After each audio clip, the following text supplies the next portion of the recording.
Приветствую зрителей планеты, с вами Александр, и сегодня знакомимся с товарами, которые я приобрел в день холостяка на AliExpress с некоторыми скидками, ну и значит выгодно. Сегодня это исключительно китайские имена: Xiaomi, Ugreen и Selbro, если читать на хуторском языке. Но это Xiaomi, Ugreen, Selbro. Все пакеты доставлены в Беларусь за 3 недели с отслеживаемыми трек-номерами. Погнали знакомиться.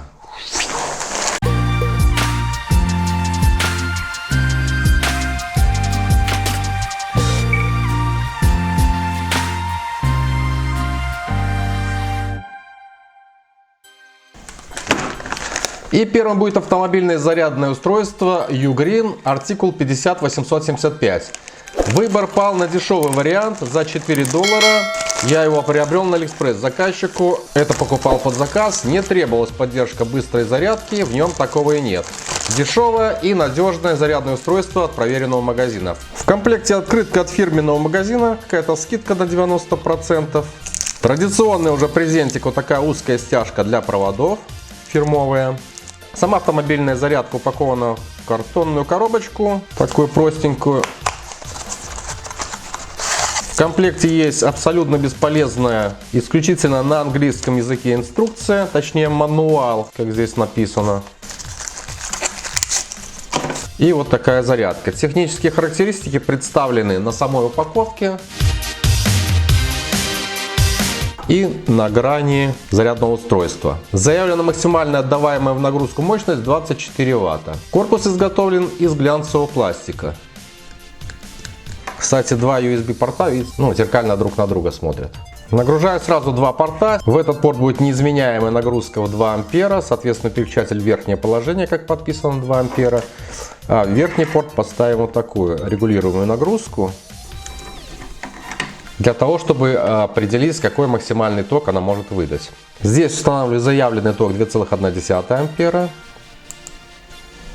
Так, запускаю нагрузку 2,1 ампера. При этом напряжение у нас 5 вольт ровно. Здесь также демонстрирую 5 вольт и 2 ампера нагрузка. Буду наращивать в одном порту ток нагрузки, пока не просядет напряжение.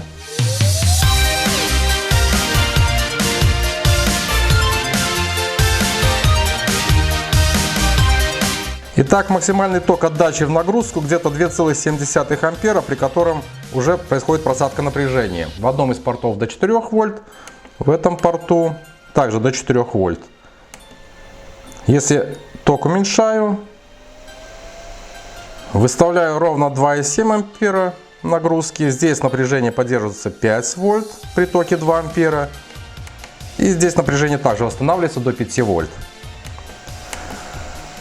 То есть при мощности здесь 13,5 и 10 Вт, 23,5 Вт, при заявленной мощности 24 Вт. В принципе, все соответствует.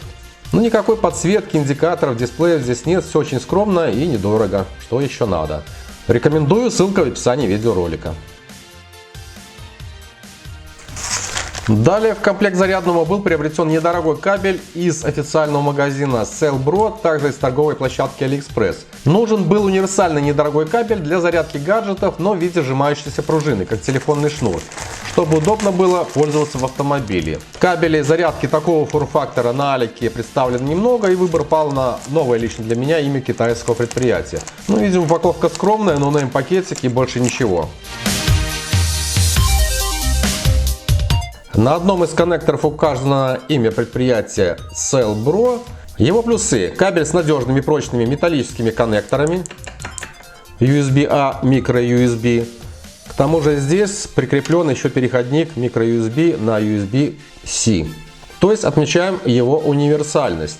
Заявлены позолоченные контакты, возможно, во всяком случае вот оболочка изготовлена из металла желтого цвета.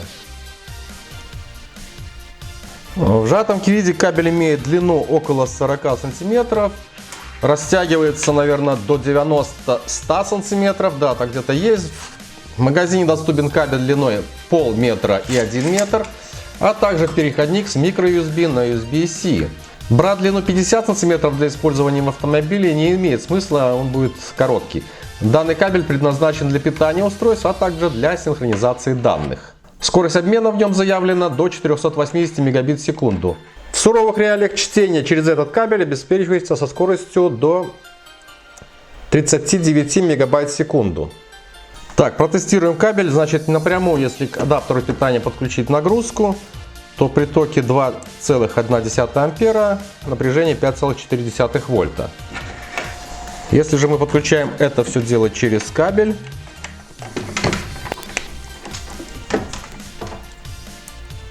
то на нем падает полвольта. Напряжение просело до 4,9 вольта при том же токе 2,1 ампера. Также кабель можно использовать и со всеми типами устройств, поддерживающих быструю зарядку. И с максимальным током выставляем 1,5 ампера. Вести телефонные переговоры во время зарядки по такому кабелю вполне можно, но учитывайте такой момент, что именно пластиковая изоляция очень жесткая. И возможно выпадение именно micro-USB разъема из порта вашего смартфона, если сам порт micro-USB достаточно расшатан. В моем случае с достаточно новым смартфоном и портом USB-C такого не произошло, пользоваться вполне удобно. Ссылка в описании. И напоследок браслет 4-го поколения от компании Mi, который на распродаже в официальном магазине Xiaomi я купил за $24. У меня китайская версия этой игрушки. Упакована вот такую черно-белую коробочку из тонкого картона. Все здесь на китайском языке. Ну что тут заявлено? 250 мА максимальный ток зарядки. Глубина погружения 5 атмосфер. Питание 5 вольт. Аккумулятор встроенный в данную версию китайскую 135 мАч. Так, поддерживаются андроиды выше 4.4 и iOS выше 9.0. И есть ссылка на официальный сайт www.mi.com. Все запечатано.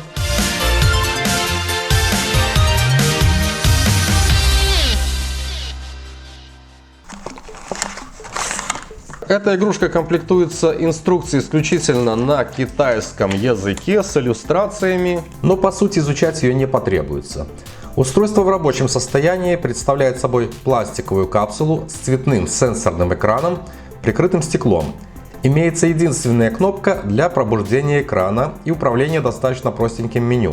Извлекается капсула с трудом, застежка у ремешка неудобная, но прочная. Капсула по контуру имеет углубление для фиксации в силиконовом браслете темно-серого цвета. Сбоку ее есть штрих-код и какой-то номер. С обратной стороны имеется пара контактов для зарядки и датчик сердцебиения, также логотип Mi. Так, а для зарядки используется такая док-станция. Совмещаем контакты. Ну, защелкивается сюда хорошо, легко. Извлекается в принципе тоже. При подключении к источнику питания зарядному устройству на экране отображается соответствующий символ заряжаемого аккумулятора. И вес игрушки вместе с браслетом 22 грамма всего.